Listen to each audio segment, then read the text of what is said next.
Today I'm here checking out the Y Bravo. And what you'll notice right off the bat is a few things. One, you look at this mower and you say, wow, that thing looks different. It looks beefy. You can see here some really interesting things they did with construction of the frame. You also will notice some things about the deck. One of the things is that it's got replaceable wear strip right along the bottom here, which is pretty cool. So you can take that off when it starts to wear down, much like a snowplow, and replace it as it gets dinged up over time. The thing you notice is this frame. I haven't seen anything like this before, but it's pretty cool. It also provides a lot of rigidity, and it doesn't weigh much, so it helps the machine stay light but very strong. Something else you'll notice right off the bat is this front axle. Pretty rare to see on a 21 or 25 inch mower. What this does is actually supports the front wheels in a way that you don't usually see. Typically what you'll see is you'll just see something like this, which is a simple attachment to the deck, and the wheel will be attached directly to that support fitting. Problem is that over time the wheels get bent in, bent out, you straighten them, they get bent in, and eventually with all that bending in and out you get fatigue, and that wheel's going to break right off. And I know you've probably all had that happen at some point in time. Another thing that's kind of cool is this right here, which is a dual purpose handle there. It's a handle that can really help move the mower around. It also does a nice job of protecting the engine, okay, from things coming at it. Or if you're got it in the back of the pickup, we call it the pickup truck rodeo, that's things are sliding around, or in a trailer.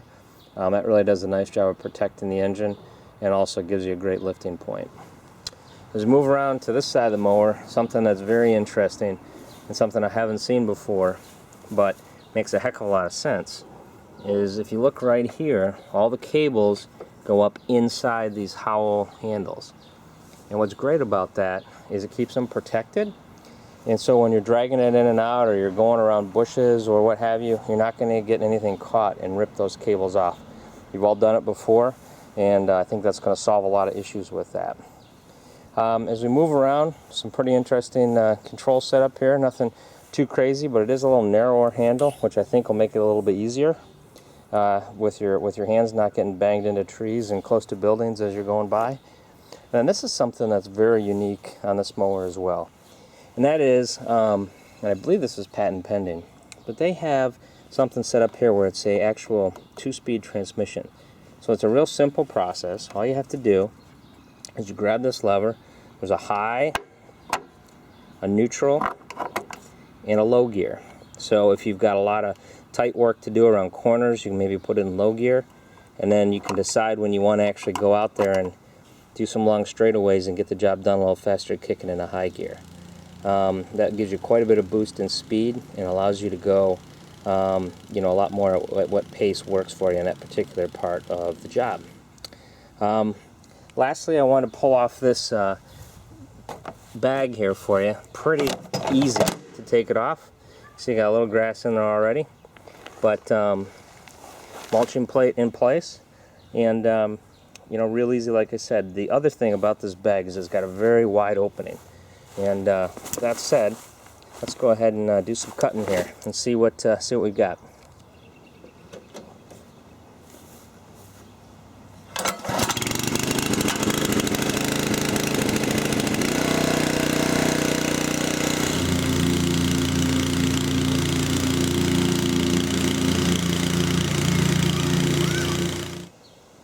Let's making pretty quick work of this job.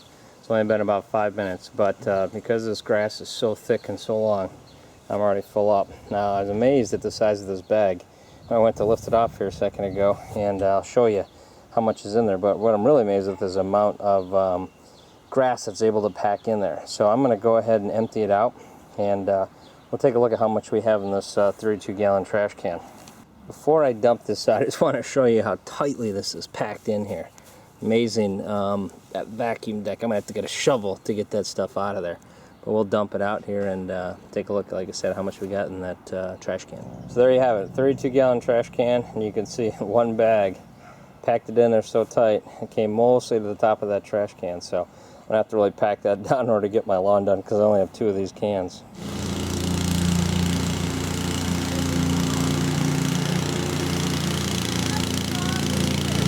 Well, there we have it.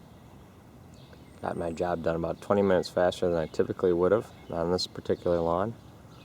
and that adds up over time. That's over the course of a year. That's going to be quite a bit of time savings. But I think a lot of it has to do, obviously, with the 25-inch deck. But another big part of that was actually being able to kick it into high gear when I had the straightaways, and I could speed things up a bit. So that dual transmission really helped out. In general, did a great job on the lawn. This is actually a section I mulched here, and I did other sections where I bagged. Couldn't really tell a difference on that. And you know, if it was my money, which I guess it is, I might seriously consider buying one of these mowers.